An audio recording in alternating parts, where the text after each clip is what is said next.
Polícia cumpriu hoje mandados da Justiça na Operação Império contra uma quadrilha que traficava travestis para exploração sexual no Distrito Federal. E você vai ver também. Publicado no Diário Oficial da União decreto que revoga a extinção da Renca. Negado o pedido para anular delação premiada no caso da máfia da merenda em São Paulo. Ministério Público Federal em Pernambuco quer rigor no controle de frequência de médicos e dentistas do SUS. Seminário discute alternativas para reduzir índices de trabalho escravo no Brasil. As dificuldades das pessoas com deficiência auditiva e os caminhos para a garantia de plenos direitos. Essas e outras notícias agora no Jornal da Justiça.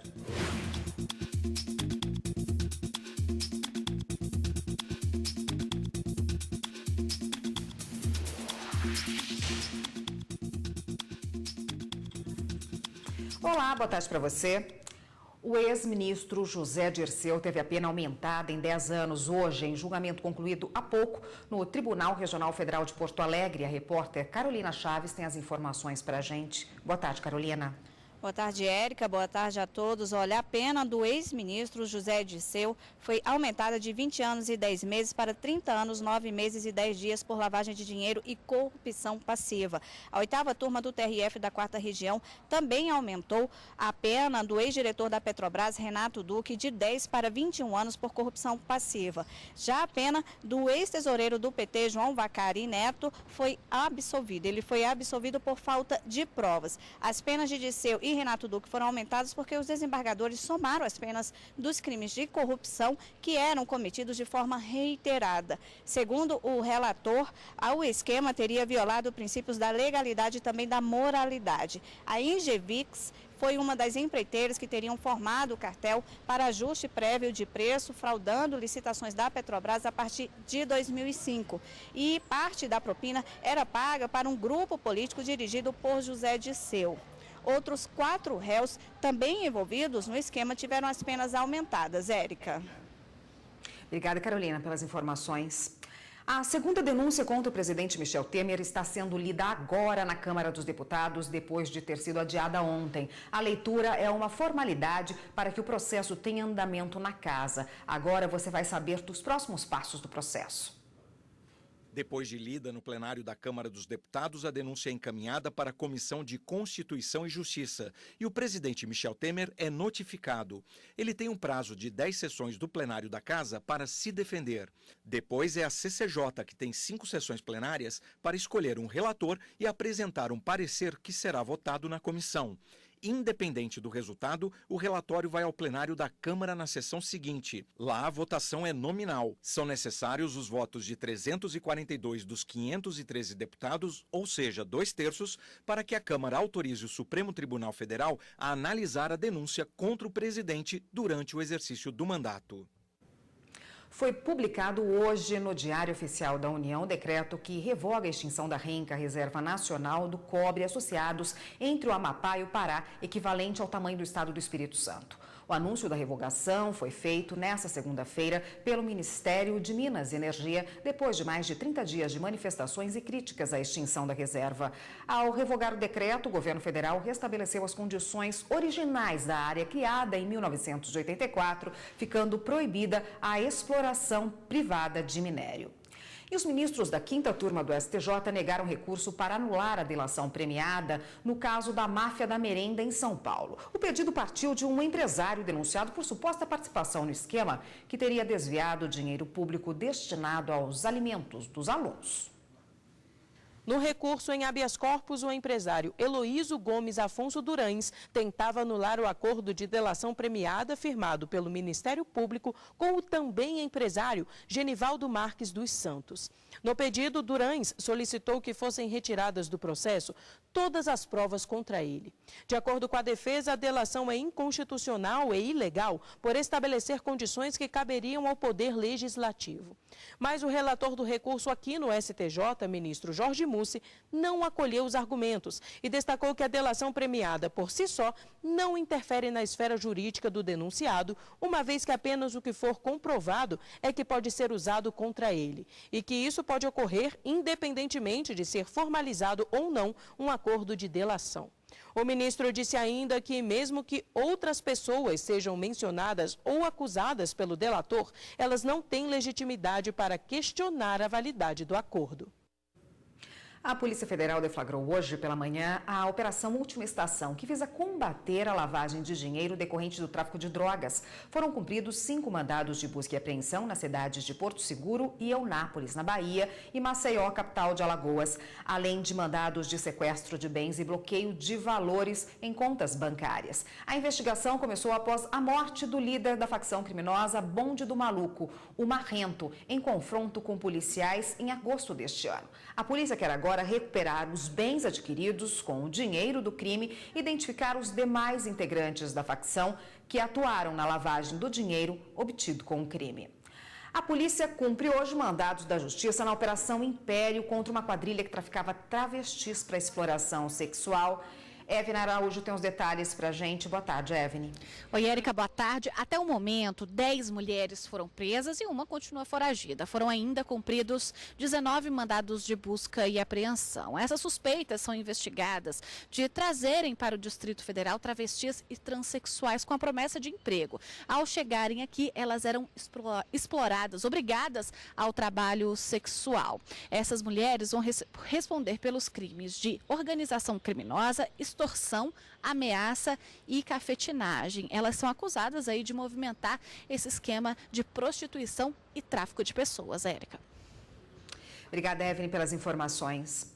O Tribunal de Justiça de Pernambuco determinou o afastamento imediato do prefeito de São Lourenço da Mata, Bruno Pereira, e de outros funcionários por suspeita de desvio de bens e rendas públicas da prefeitura. Eles estão também impedidos de entrar no prédio. Nesta operação, denominada de Tupinambá, a Polícia Civil de Pernambuco ainda cumpre 14 mandados de busca e apreensão na capital, Recife, em São Lourenço e Camaragibe, na região metropolitana, e em Caruaru e Bezerros, no Agreste. Hoje, a partir das 7 da noite, tem sessão plenária no Tribunal Superior Eleitoral. Na pauta, o pedido de habeas corpus para Antony Garotinho. A repórter Juliana Ribeiro tem os detalhes para a gente. Os ministros devem analisar o pedido de habeas corpus do ex-governador do Rio de Janeiro, Antony Garotinho, que está em prisão domiciliar em Campos dos Goitacazes. A defesa de Garotinho alega que o caso deveria tramitar em outra unidade da Justiça Eleitoral no município e não na 100ª zona da região. A defesa também questiona suposto constrangimento imposto pelo juiz eleitoral. O relator do caso aqui no TSE é o ministro Tarcísio Vieira. A Justiça Federal proibiu a compra pelo SUS do medicamento chinês Leuginase, usado no tratamento de leucemia infantil. O medicamento foi criticado por especialistas por não ter eficácia comprovada nem registro junto à Anvisa e por ter apresentado alto grau de impurezas. A decisão atende a um pedido do Ministério Público Federal, que havia pedido o recolhimento de todos os lotes de Leuginase distribuídos em hospitais públicos e quer que o governo volte a comprar a asparaginase, fabricada no Japão, que era o medicamento usado até o ano passado. Pela decisão, a União deve fazer em até 45 dias um processo para compra emergencial para adquirir um remédio que tenha evidência científica sobre sua eficácia e segurança. A decisão é liminar. O Ministério da Saúde informou que vai recorrer. E você vai ver no próximo bloco do Jornal da Justiça. O Ministério Público Federal em Pernambuco quer rigor no controle de frequência de médicos e dentistas do SUS. Voltamos em instantes.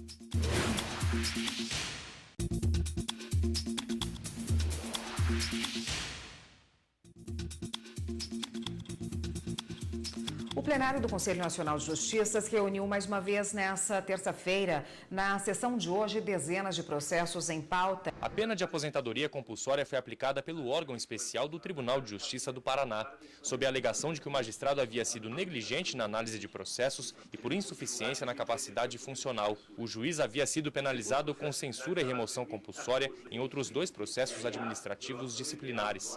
No CNJ, a defesa do magistrado alegava que o não cumprimento dos prazos para julgamento ocorreu por falta de estrutura e que a pena foi desproporcional. Negou que os fatos sejam graves e destacou a produtividade do juiz após a remoção compulsória. O advogado pediu ainda a alteração da pena aplicada. Em junho deste ano, um pedido de liminar foi negado. Hoje, ao analisar o caso, o relator do processo, o conselheiro Bruno Ronchetti, destacou recomendações feitas pelo Tribunal de Justiça, não seguidas pelo magistrado, e atrasos no cumprimento de prazos para sentenças. Alegou que a pena aplicada pelo TJ do Paraná foi excessiva e desproporcional, mas reconheceu que o juiz cometeu infrações. Dessa forma, o relator votou pela procedência parcial do pedido, aplicando a pena de disponibilidade com vencimentos proporcionais ao magistrado. O voto do relator foi acompanhado pelos demais conselheiros. A população reclamou e agora médicos e dentistas que atendem pelo SUS em 4 municípios de Pernambuco vão passar a ter a presença registrada por meio de ponto eletrônico. Resultado de ações do Ministério Público, que também pede que a população tenha acesso aos horários de atendimento dos profissionais de saúde pela internet. Fila, muita espera, demora para atendimento. Uma situação desgastante e, infelizmente, bem comum em hospitais públicos espalhados pelo Brasil. Já estou aqui no hospital há 8 dias, não vejo um médico responsável para fazer minha cirurgia. O setor de emergência é assim, um caos total. Mas nem sempre toda essa dificuldade é apenas por conta do número de médicos nos hospitais, e sim pela frequência com que esses profissionais aparecem para trabalhar. É o que tem acontecido em 4 municípios pernambucanos: Recife, Moreno, Paulista e Vitória de Santo Antão. O Ministério Público Federal em Pernambuco ajuizou 4 ações civis públicas para que esses municípios sejam obrigados a ter pontos eletrônicos.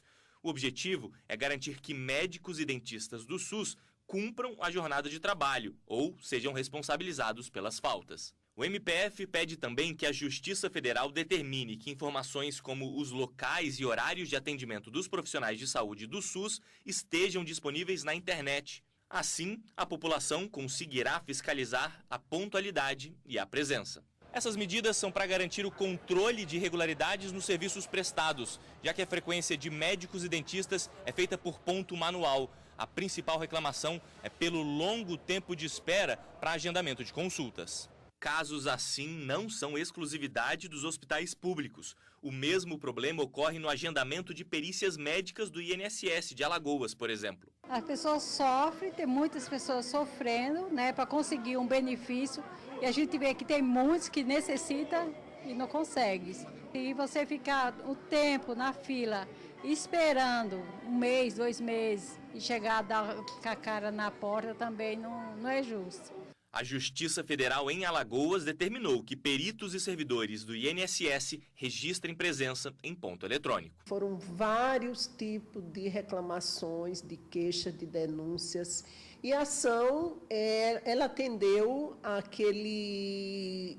o principal que nós requeremos, que foi a questão do ponto eletrônico, do controle de jornada, da produtividade mínima dos 18 pontos. Fofoca no ambiente de trabalho. Esse comportamento desgasta a relação entre os colegas e empregadores. Mas a consequência dessa prática nada saudável em uma equipe pode terminar até em demissão por justa causa. É fácil encontrar quem já foi vítima de fofoca no ambiente de trabalho. Uma conversa que eu tive com um amigo de serviço sobre um assunto familiar. E aí, de repente, toda a unidade onde eu trabalhava já estava sabendo já. Esse disse-me-disse, às vezes, pode comprometer o desempenho do empregado.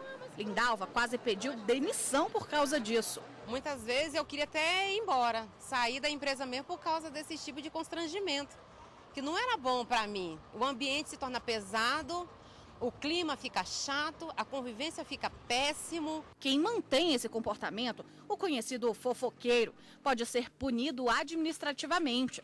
A legislação trabalhista prevê que, primeiro, ele deve ser advertido verbalmente, depois por escrito. Se não mudar as atitudes, pode ser suspenso e até ser demitido por justa causa. Agora, se a ofensa for grave, pode sair da esfera trabalhista direto para a criminal. Entre os crimes mais comuns estão a injúria e a difamação. No âmbito civil, aí é o empregador que pode ser responsabilizado. A empresa ela passa a ser responsável porque ela tem que garantir um ambiente de trabalho de respeito entre as pessoas, equilibrado e que esse tipo de ofensa não aconteça. Então, a empresa responde por isso também. Entre convivências boas e ruins, tem gente que prefere mesmo se proteger. o que eu faço para evitar, eu faço o meu serviço, né? O meu trabalho do jeito que é para fazer, certinho, da maneira certa, para que não haja fofocas, para que não haja mal-entendido. Bom, e para falar desse assunto está aqui o advogado trabalhista Cláudio Santos. Boa tarde, doutor. Boa tarde, Érica. Um assunto espinhoso, né? Fofoca é presente na vida das pessoas e chega até o trabalho, que é uma coisa muito ruim, né? Qual a punição para quem é pego fazendo fofoca, disseminando fofoca no ambiente de trabalho? Pode chegar a uma advertência, até uma demissão? Pois é, o empregador ele deve zelar por um meio de ambiente de trabalho saudável. Então, ele deve estar atento a essas fofocas que ocorrem nesse ambiente. E o empregado que, porventura, venha a agir dessa forma, uma fofoca humilhante, uma fofoca que viola a dignidade dos outros colegas, ele pode vir a ser apenado, sim. É até recomendável que ele seja apenado. Pode-se começar com uma advertência verbal, se ele não se corrigir, uma advertência por escrito, até mesmo uma suspensão se essa conduta for reiterada e que prejudique o bom andamento do serviço naquele ambiente de trabalho.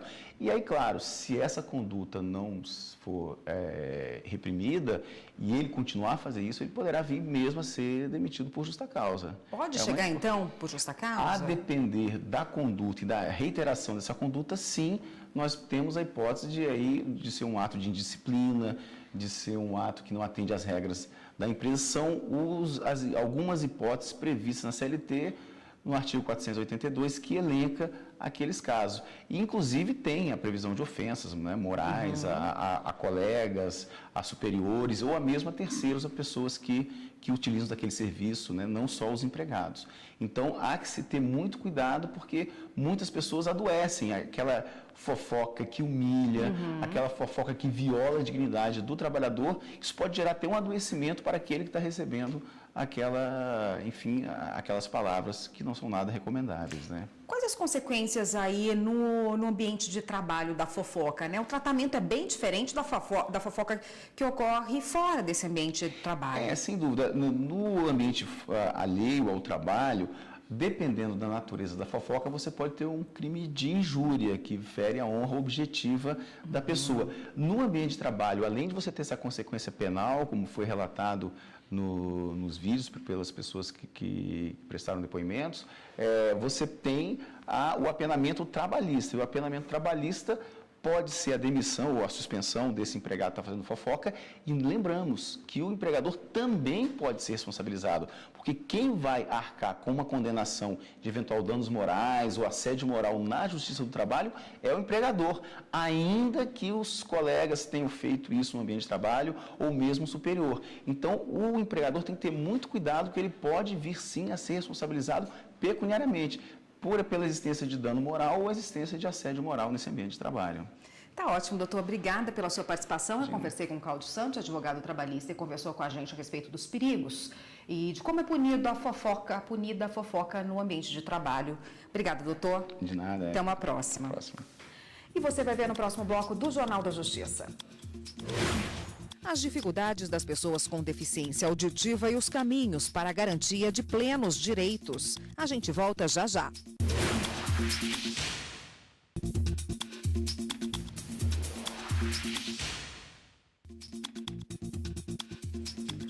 O município de São Carlos, em São Paulo, conseguiu na Justiça o direito de firmar um convênio para contratar aprendizes sem concurso. A decisão do TRT da 15ª Região em Campinas foi mantida pela segunda turma do TST. Ao vivo, a repórter Luana Carvalho tem as informações para a gente. Boa tarde, Luana. Boa tarde, Érica. Boa tarde a todos. O Ministério Público do Trabalho entrou com uma ação civil pública contra o município, alegando haver irregularidades nas contratações de jovens aprendizes. Para o MPT, o ingresso nos órgãos públicos só é possível por meio de concurso público. Mas a segunda turma do TST manteve a decisão do TRT da 15ª Região em Campinas. O entendimento foi de que é sim possível a contratação de jovens aprendizes pela administração pública federal, já que o objetivo dos contratos de aprendizagem é justamente promover a inclusão social desses jovens. Além disso, esse tipo de contrato não gera vínculo de emprego. É com você, Érica. Obrigada, Luana. O Ministério Público do Trabalho, em parceria com uma faculdade particular do Distrito Federal, realizou um seminário de combate ao trabalho escravo. Um encontro para colocar em pauta os desafios de eliminar esse tipo de prática em pleno século XXI. Procuradores da Coordenação Nacional de Enfrentamento ao Trabalho Escravo do Ministério Público do Trabalho se reuniram para discutir questões jurídicas, políticas e sociais sobre a exploração da mão de obra humana. Segundo a Organização Internacional do Trabalho, cerca de 40 milhões de pessoas são submetidas à escravidão no mundo. No Brasil, ela está presente nas áreas urbanas e rurais, de carvoarias às confecções, para reduzir os custos das produções e aumentar o lucro dos exploradores. O objetivo do seminário é buscar formas de prevenir e combater a escravidão contemporânea. O encontro termina nesta terça-feira com o lançamento de um livro relatório do Ministério Público do Trabalho sobre o tema. Hoje é o Dia Nacional dos Surdos. A legislação brasileira ampara essas pessoas, garantindo o direito de acesso à educação, ao trabalho e também ao lazer. Mas ainda é preciso avançar ainda mais. Esta sala de aula tem crianças de 7 anos de idade que, desde o início da vida escolar, têm a oportunidade de estudar por meio da língua brasileira de sinais, a Libras, e do português escrito. Quanto mais cedo a criança surda tiver o contato com a língua de sinais, melhor vai ser o desenvolvimento acadêmico dessa criança. Eles participam da aula de maneira muito interativa, eles perguntam, eles entendem, respondem, questionam o tempo inteiro.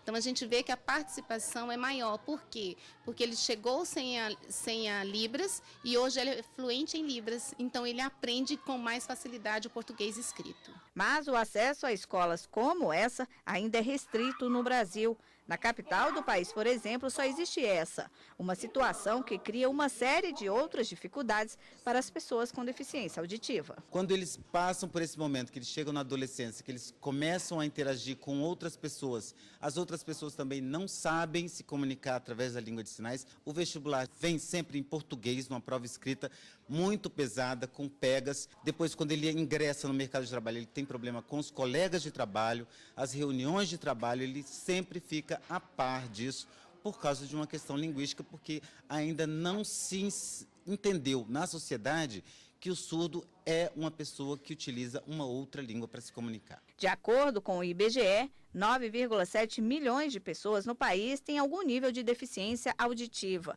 Entre elas, 1.700.000 pessoas têm grande dificuldade de ouvir e mais de 340 mil são totalmente surdas.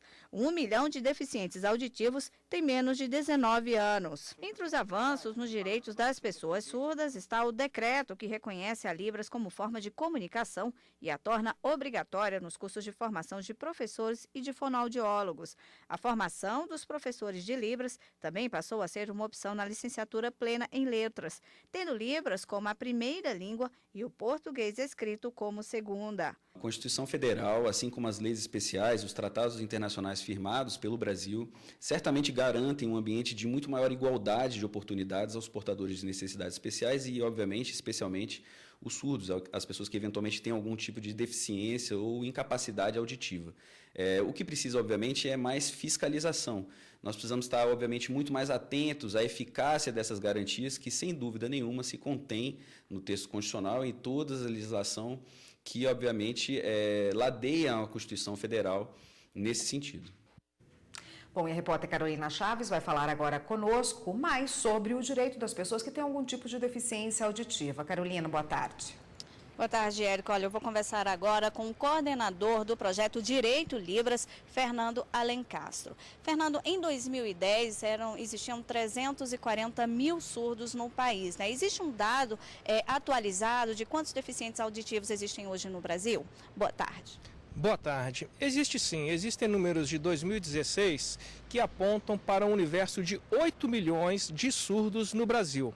Essa diferença ela é explicável porque, a partir da legislação específica que trata do deficiente físico, de 2015, o surdo ele passa a se reconhecer nessa condição justamente para ser beneficiado das políticas públicas que a Lei Brasileira de Inclusão, que é de 2015, trata do assunto. É conhecida também como Estatuto do Deficiente. Carolina, pergunta para o Fernando Alencastro o que o Estatuto da Pessoa com Deficiência prevê, quais são os direitos e qual a importância dele aí na preservação dos direitos da pessoa com deficiência auditiva. Isso. Doutor Fernando, a Érica perguntou agora qual a importância e o que estabelece a lei do Estatuto do Deficiente para essas pessoas com necessidades especiais. Olha, essa lei ela veio preencher uma lacuna de acessibilidade do deficiente físico, onde o surdo está inserido, para que ele possa ter acesso à cidadania e à vida social do seu dia a dia, na área esportiva, na área cultural, na área de entretenimento. Ela é uma lei fundamental, foi aprovada em 2015, entrou em vigor a partir de janeiro de 2016 e agora ela está sendo implementada gradativamente nas instituições públicas e privadas. Existe um site, né, que é uma ferramenta de assistência para informar os deficientes auditivos, os surdos, né? Eu gostaria que o senhor explicasse qual é esse site, como ele funciona, qual a finalidade dele. Esse site ele surgiu de um projeto chamado Direito Libras, em que são atribuídas assistências judiciárias e jurídicas aos surdos. É ali reconhecido todo o direito que a Lei Brasileira de Inclusão traz aos surdos e também há espaço para que os intérpretes e tradutores em Libras se cadastrem para que as empresas públicas e privadas possam, no momento de ter esse profissional, recorrer ao nosso site e identificar o profissional de Libras para dar benefícios aos surdos. Ok, muito obrigada pelas informações. E Érica, quem tiver mais interesse, né, quiser conhecer um pouco mais sobre esse site, o endereço vai aparecer aí na tela. Inclusive, o Fernando é coordenador do projeto Direito Libras. É com você, Érica. Obrigada, Carolina. Obrigada ao coordenador do projeto. Aí, muito importante essa iniciativa. E esta edição do Jornal da Justiça fica por aqui. Para você, uma ótima tarde. A gente se vê novamente amanhã. Até lá.